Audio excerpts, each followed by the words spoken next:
Fala pessoal, tudo bem? Vamos agora ver a nossa segunda aula de Neurofisiologia da Dor. Essa aula vai explicar como as vias ascendentes, com suas diversas sinapses no tronco encefálico e no córtex cerebral, vão dar a dimensão afetivo-emocional ou afetivo-motivacional da dor, sensório-discriminativa e também avaliativa cognitiva. Então vamos lá.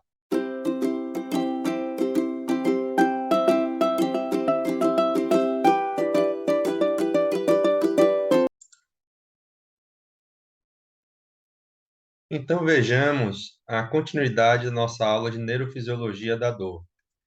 Nesta etapa, nós veremos a transmissão, que é a condução dos impulsos nervosos nociceptivos ao longo do sistema nervoso central, e a percepção da dor no tálamo e no córtex somatosensorial.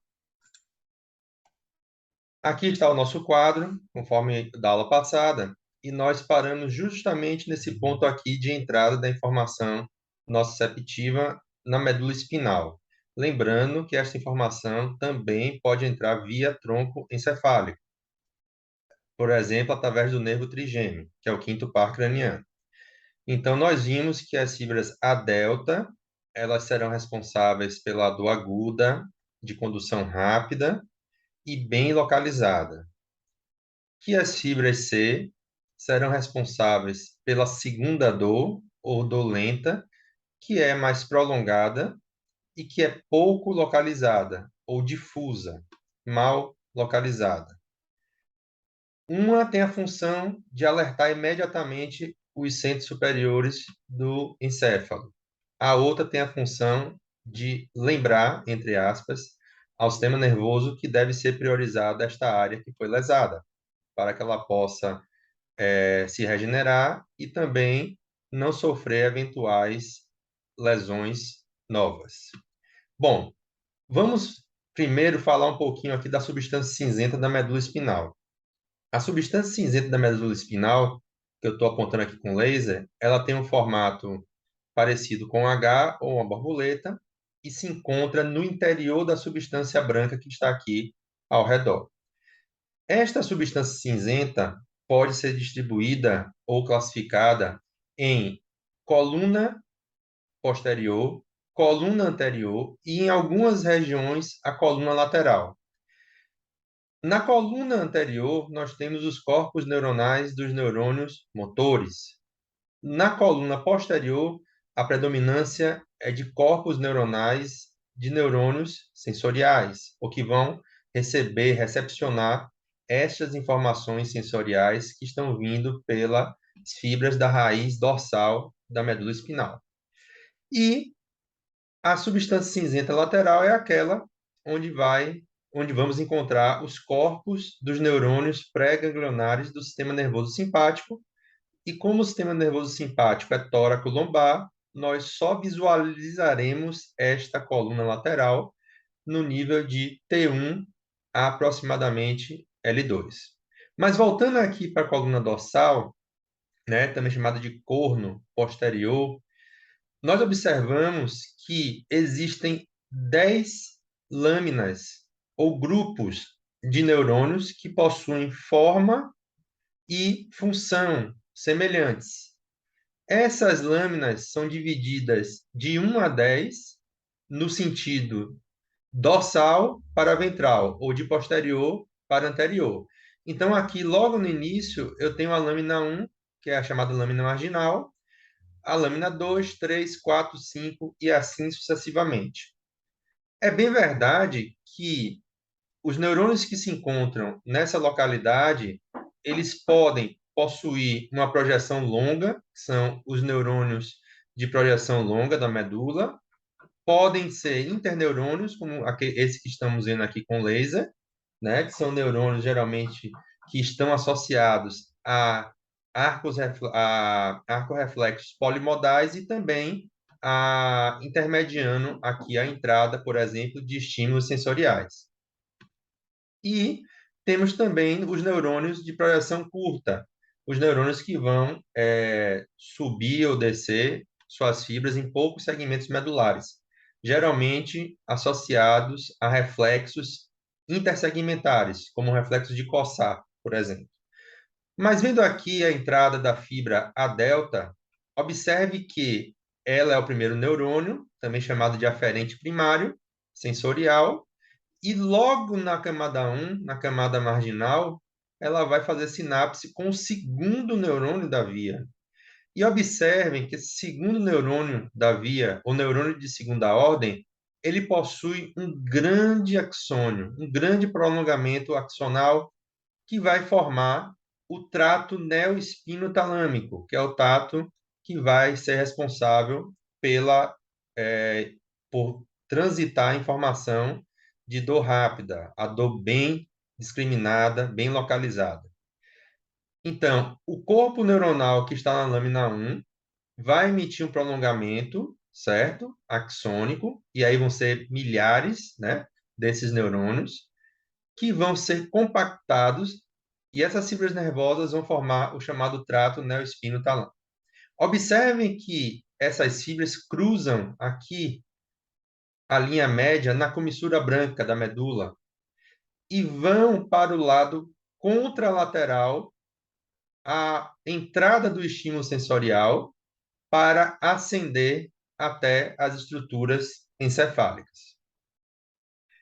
Entretanto, quando a gente analisa as fibras C, observem que elas fazem sinapse com um interneurônio antes de haver o recrutamento do neurônio com uma grande projeção, o neurônio de projeção que vai formar o trato paleoespino-talâmico, que é a dor lenta, difusa, geralmente prolongada e relacionada à dor crônica.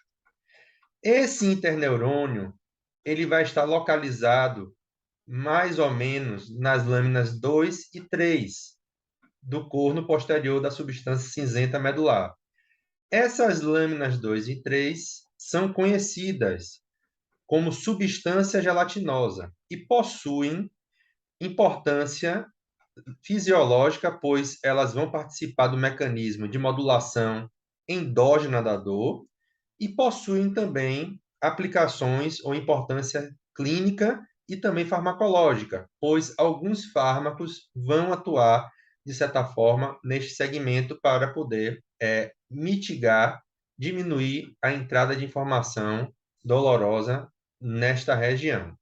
E é aqui também, na substância gelatinosa, que nós vamos ter a compreensão da famosa teoria do portão da dor, que teremos a oportunidade de falar em outro vídeo. Então, esse interneurônio, este sim, vai fazer a sinapse com o neurônio de projeção, e esse neurônio de projeção está na lâmina 5, e ele vai emitir um longo prolongamento para formar o trato paleoespino-talâmico. Ambos vão cruzar a linha média e subir contralateralmente à entrada do estímulo doloroso na medula. Eles vão fazer parte do chamado sistema anterolateral da medula espinal, que é justamente formado pelas colunas anterior e lateral da substância branca medular. Já a coluna posterior, que veremos em outra oportunidade, vai ser responsável pela sensibilidade profunda.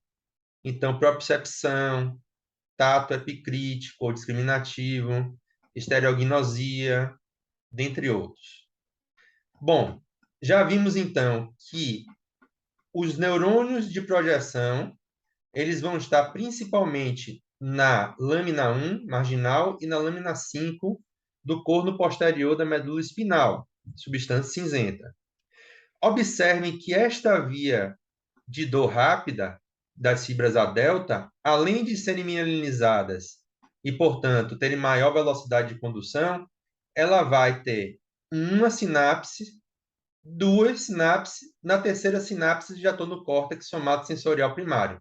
Então, eu tenho o neurônio de primeira ordem, que é o aferente sensorial primário, o neurônio de segunda ordem, que é esse azulzinho aqui, ó, que vai até o tálamo, e aqui eu tenho o neurônio tálamo cortical, que vai do tálamo até o córtex somatosensorial primário, que é o neurônio de terceira ordem dessa via.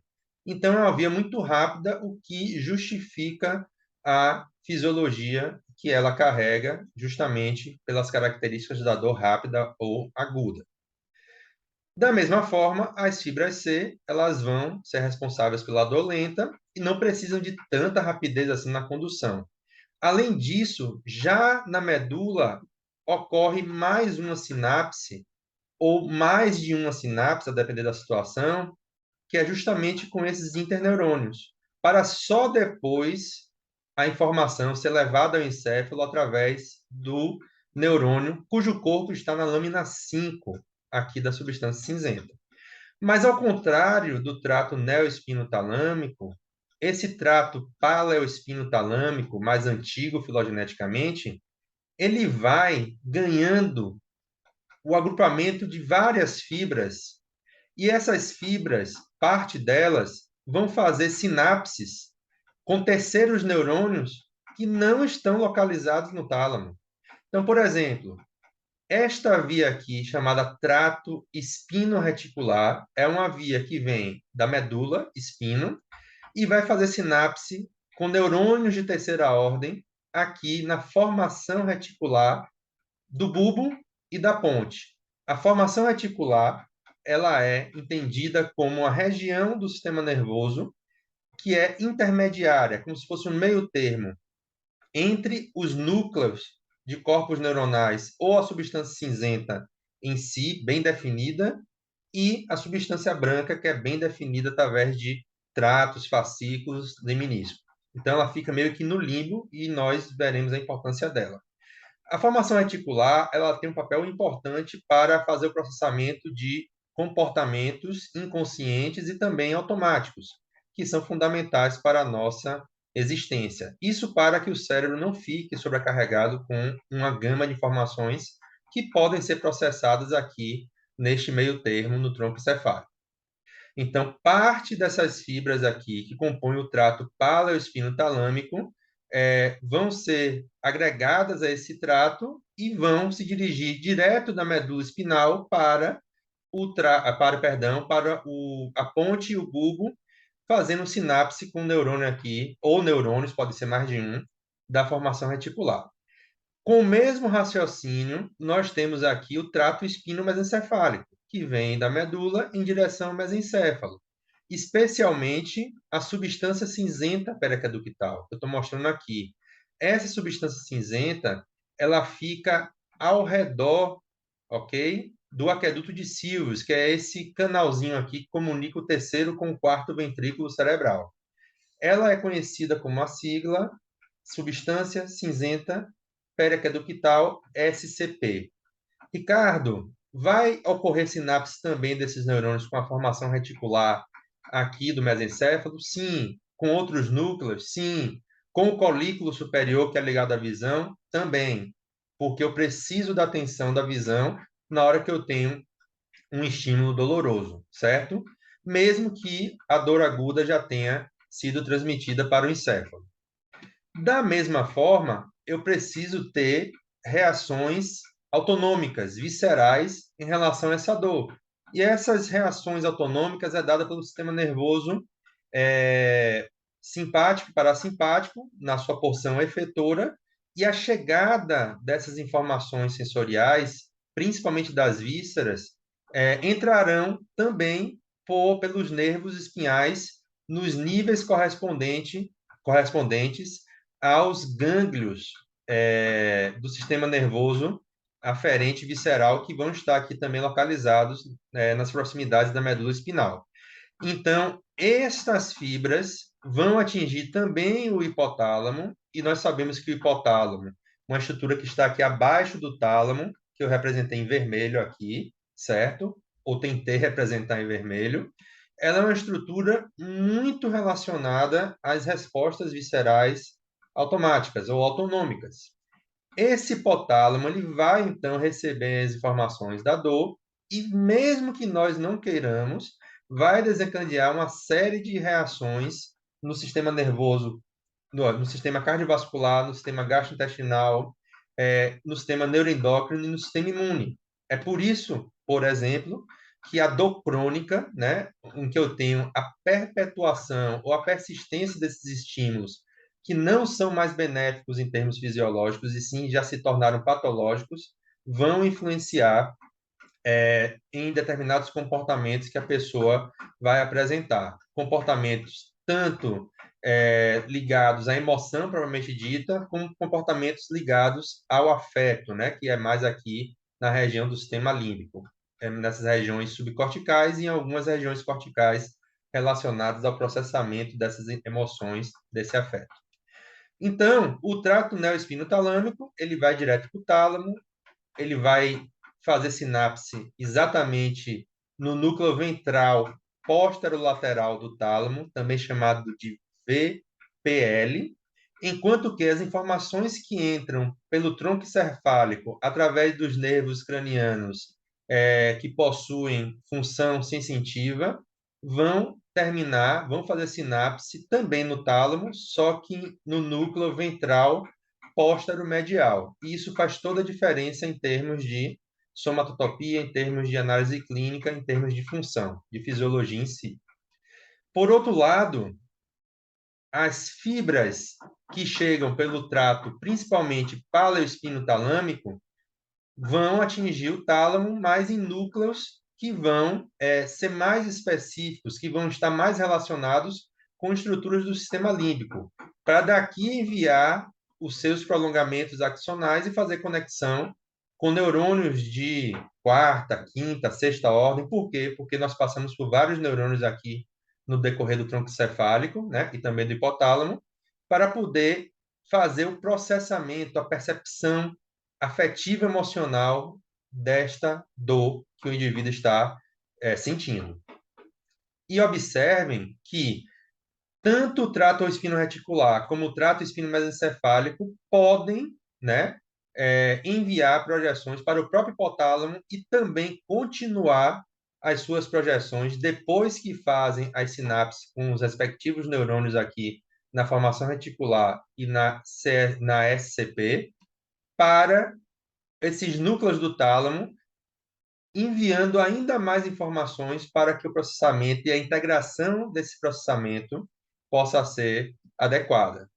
Os núcleos nos quais essas fibras do trato paloespinotalâmico e aquelas que juntamente ascendem com ele, vindo do mesencéfalo, da formação reticular pontina bulbar e muitas vezes do hipotálamo, são os núcleos intralaminares e o núcleo dorsomedial do tálamo. Então, são vias distintas. Então, eu vou ter uma via que sobe mais lateralmente, que é o trato neoespinotalâmico, responsável pela dor aguda de alerta, bem localizada, que eu vou ter uma somatotopia, né? Eu vou ter uma representação desses campos receptivos lá no córtex primário, somatosensorial, e uma segunda via mais medial será a via da dor difusa, uma dor mal localizada, geralmente queimação, e que vai, geralmente, ser responsável aí pela fisiopatologia da dor crônica, certo? E essa via ela vai fazer sinapse não só no tálamo, mas também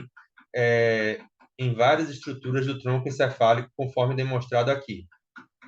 E o importante também nós ressaltarmos que enquanto os neurônios tálamo corticais da via do trato neoespinotalâmico vão direto fazer sinapse com o córtex somatosensorial primário, as fibras tálamo-corticais que saem dos núcleos dorsomedial e intralaminares do tálamo, ou seja, aquelas que vêm pela via do trato paleoespinotalâmico, elas vão fazer sinapse, projeção com várias regiões corticais, inclusive as regiões dos chamados córtex límbicos, né? São estruturas corticais mais antigas e que fazem parte aí do chamado sistema límbico, ou como alguns livros chamam de lobo límbico, ok?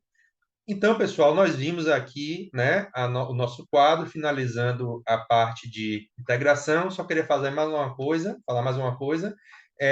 Então, essa via medial é a via que vai ser responsável pelo processamento afetivo motivacional ou afetivo emocional da dor. E o córtex somatosensorial, juntamente com a via do trato neoespinotalâmico, que é uma via mais lateral, mais nova filogeneticamente, ela vai formar o componente ou a dimensão sensório discriminativa ou sensorial discriminativa da dor. E depois, as áreas de associação secundária e também terciária ou multimodais do córtex cerebral vão integrar essas informações para que a experiência da dor seja completamente processada. Não iremos falar agora, mas também existe um componente avaliativo cognitivo da dor, no qual, por exemplo, eu vou ter o resgate, né, de algumas memórias de experiências semelhantes ou similares que eu tive de dor comparadas a essa percepção ou a esse contexto e juntamente com outros elementos cognitivos que possam contribuir para a percepção global da dor nesse indivíduo. Professor, até agora eu não entendi nada, está muito complicado, né? Não gostei. Mas calma, eu pensei, né, em fazer um resumo e talvez as coisas fiquem mais claras. Então, vem aqui comigo que você vai revisar agora a aula 1 e a aula 2 nesse esquema, né, nessa ilustração que nós preparamos. Então, a gente tem o estímulo nocivo, que pode ser mecânico, térmico ou químico. Esse estímulo nocivo, ele vai ativar os nociceptores, que são receptores especializados em captar estímulos nocivos, e nós vimos que esses nociceptores podem ser mecânicos, atrelados a fibras A delta, térmicos, atrelados a fibras A delta, quando forem temperaturas altas, né, de que causam injúria, e fibras C, quando forem temperaturas mais baixas, por exemplo, abaixo de 8,5 graus. E as fibras C polimodais, que são tipos de nociceptores que podem ser sensíveis tanto a estímulos mecânicos, como térmicos, como químicos. Lembrando que essas fibras são sensíveis a diversas substâncias químicas, como nós já falamos, e que também irão produzir substâncias químicas em resposta a essa agressão, né? A esse estímulo nocivo, que vão acordar, entre aspas, as fibras C silentes ou dormentes, aumentando o campo receptivo de dor, numa situação aí, na tentativa de proteger, certo? Aquela área lesada de novos estímulos dolorosos, de novas agressões. Bom, estas informações mecânicas, térmicas e ou químicas são transformadas na linguagem do sistema nervoso, alterações do potencial de membrana. Essas alterações do potencial de membrana é o chamado potencial receptor, que é graduado e funciona também com aberturas de canais, principalmente de sódio. Se esse potencial receptor atingir o potencial limiar e conseguir gerar um potencial de ação na zona de disparo ou zona de gatilho do axônio, aí sim eu vou ter um potencial de ação, e esta informação continuará a ser conduzida pelas fibras A delta, né, e as fibras C, que vão levar esta informação através dessas fibras para o sistema nervoso central, ok?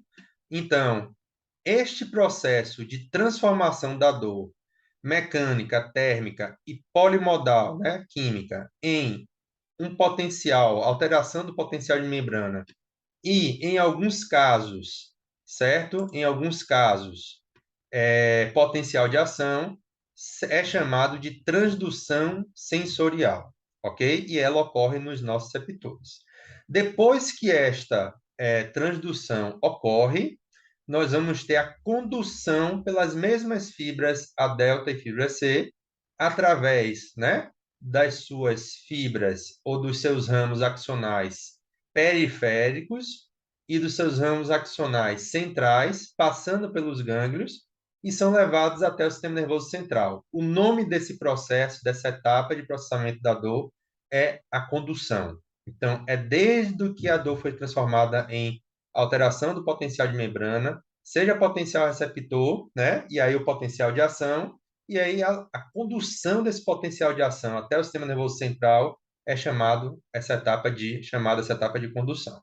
Bom, chegou no sistema nervoso central, tem duas entradas, o corno posterior da medula espinal, conforme nós já vimos, ok? Da substância cinzenta, com as suas 10 lâminas, principalmente aquelas 5 que nós mostramos, e o tronco cefálico, que nós não vamos tratar aqui nesta revisão por causa que ele possui peculiaridades e os nervos cranianos precisam ser conhecidos, precisa ter um estudo prévio de nervos cranianos para poder o entendimento ficar melhor. Então, estas fibras que entram no cono posterior da medula, que podem ser fibras C, que vão fazer sinapse com interneurônio lá na lâmina 2 e lâmina 3 da substância gelatinosa, e esses interneurônios farão a sinapse com o neurônio de terceira ordem da via paleo-espinotalâmica ou espinopalotalâmica, e esse corpo neuronal vai estar na lâmina 5. Então, ele vai projetar, certo, o seu axônio até o tálamo, formando o trato paleo-espinotalâmico. Mas as fibras A delta, que são responsáveis pela condução da dor aguda, rápida, bem localizada, professor, você repete tantas coisas? Eu repito para que a gente possa assimilar cada vez mais. Então, as fibras A delta, dor rápida, aguda, né, bem localizada, ela vai, eu também chamada de primeira dor, ela vai ingressar também pelo corno posterior da medula espinal e o seu neurônio de projeção, ou seja, o neurônio de segunda ordem, vai estar na lâmina 1. Aliás, a maioria das fibras que chegam ao tálamo estão na lâmina 1, certo? Provém da lâmina 1. Isso quer dizer, e aí contando um segredo para vocês, que as fibras C também fazem conexão na lâmina 1, certo? Mas o mais importante aqui é nós entendermos as conexões das fibras C nas lâminas 2 e 3, né, com o interneurônio que faz esse meio de campo entre elas e o neurônio de projeção que está na quinta lâmina do corno posterior medular. Então, da mesma forma, essas fibras A delta formam o trato neoespinotalâmico. O trato neoespinotalâmico é mais lateral do que o trato paleoespinotalâmico, certo? Lembrando que todos os dois tratos vão subir através do sistema anterolateral. Esse sistema anterolateral é formado por fibras, né, que sobem e que descem pelos funículos ou pelas colunas anterior e lateral da medula espinhal, da substância branca da medula espinhal, certo? E que a maioria delas irão cruzar o plano mediano através da comissura branca da medula.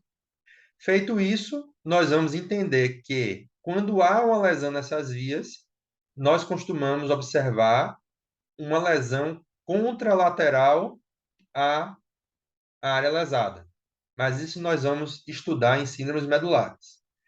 Da mesma forma, um grupo de fibras, né, também partirão da medula espinal e vão se unir aqui ao trato paleoespinotalâmico, mas tem como foco, como alvo primordial o hipotálamo, e vão formar o trato espino-hipotalâmico.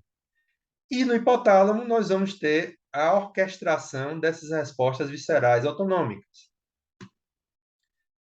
Da mesma forma, eu vou ter aqui grupos de projeções axonais que vão também se unir ao trato paleoespinotalâmico, só que vão fazer a sinapse aqui com o neurônio de terceira ordem que vai estar no mesencéfalo, né? Uma estrutura do tronco cefálico.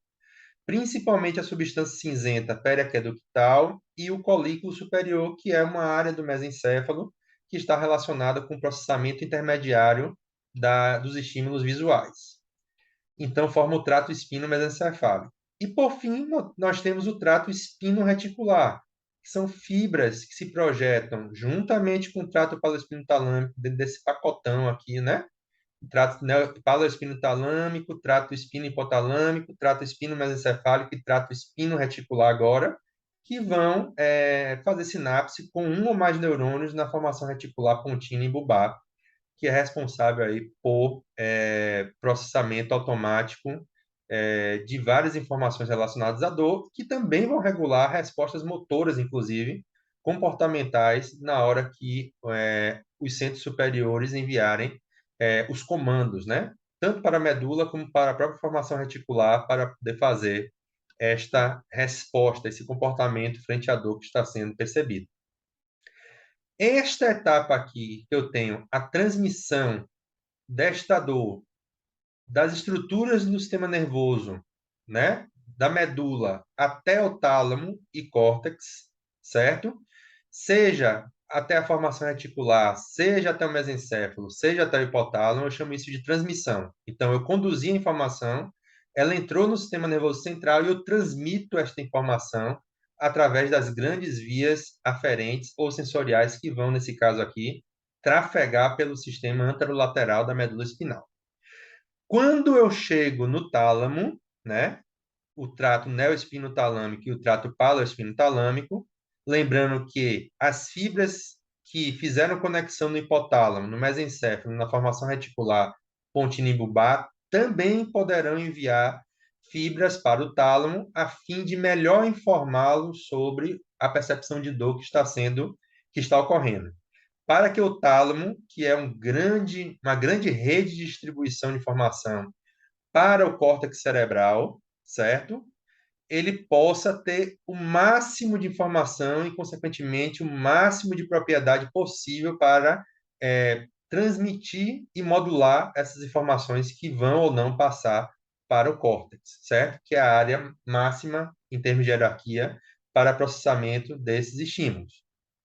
Então, o trato neoespinotalâmico, como nós já falamos, ele vai ser responsável pela dor, certo? Do tipo aguda, bem localizada, rápida, e vai chegar aqui no neurônio de terceira ordem, cujo corpo está localizado no núcleo ventral lateral, no caso de aferências provenientes da medula, e no núcleo ventral medial, no caso de aferências sensoriais provenientes do tronco encefálico através dos nervos cranianos. Esta via vai se continuar, então esse neurônio de terceira ordem que está nesse núcleo do tálamo vai emitir um prolongamento e esse prolongamento vai ser a via, né, ou a radiação tálamo cortical. E por fim, esse terceiro neurônio vai fazer sinapse com os neurônios que estão aqui no córtex somatosensorial primário, que está localizado no giro pós-frontal. E aí sim eu vou ter o mapeamento, né, a correspondência completa e a percepção sensório-discriminativa desta dor no nível do córtex somatosensorial. Só que a percepção da dor, certo? Ela já se inicia no tálamo, no caso do trato neoespinotalâmico. Da mesma forma, o trato paleoespinotalâmico também fará conexão com neurônios de terceira ordem no tálamo. E esses neurônios têm os seus corpos nos núcleos dorsomedial e nos núcleos interlaminares do tálamo. Esses núcleos estão muito relacionados com estruturas límbicas, como a amígdala, que é uma estrutura localizada na base do cérebro, né, na parte profunda do cérebro, relacionada com a identificação de ameaça, geralmente medo. Nós temos o córtex cingulado anterior, que faz parte do sistema límbico e está ligado a alguns comportamentos afetivos emocionais relacionados à dor e a outros processos comportamentais. Nós temos o próprio hipocampo, que é uma área que está relacionada aí à memória, e outras estruturas que vão participar do processamento afetivo emocional, ou seja, da dimensão afetiva emocional que a dor vai representar para esse indivíduo que está percebendo esse estímulo doloroso. E aí é claro que esta percepção, né, tanto em termos afetivos emocionais como em termos sensório discriminativo, vão ser integrados e vão complementar, né, essa análise mais global do córtex, né, ou das áreas superiores aí do encéfalo em relação ao estímulo que veio lá da periferia dos nossos receptores e que teve essa energia, esse tipo de estímulo nocivo transduzido para um potencial de ação que chegou aqui até o córtex e as estruturas talâmicas. Existe ainda uma terceira dimensão da dor, que é a dimensão avaliativa e cognitiva, que nós não vamos falar nesse vídeo, mas nós estudaremos numa próxima oportunidade. É por isso, pessoal, que na definição de dor fala de uma experiência, né, sensitiva e emocional, e eu diria até mais, uma experiência afetiva, autonômica, então é muito amplo, né? Esse conceito de dor, ele deve ser considerado como muito amplo para entendermos, né, a fisiopatologia da dor, entendemos a dimensão, a importância desse tema e como cada paciente pode responder, né, a um estímulo doloroso e como nós, como médico, como profissionais de saúde, é nosso papel entender de que é algo complexo, subjetivo e que precisamos dar a devida atenção, todo o acolhimento para esse paciente, certo? Então era isso, pessoal, que eu tinha para falar. Espero que vocês gostem. Por favor, se gostaram, dê o like, se inscrevam no canal, divulguem e marquem o sininho aí para poder receber notificações. Então, muito obrigado, um abraço e até a próxima.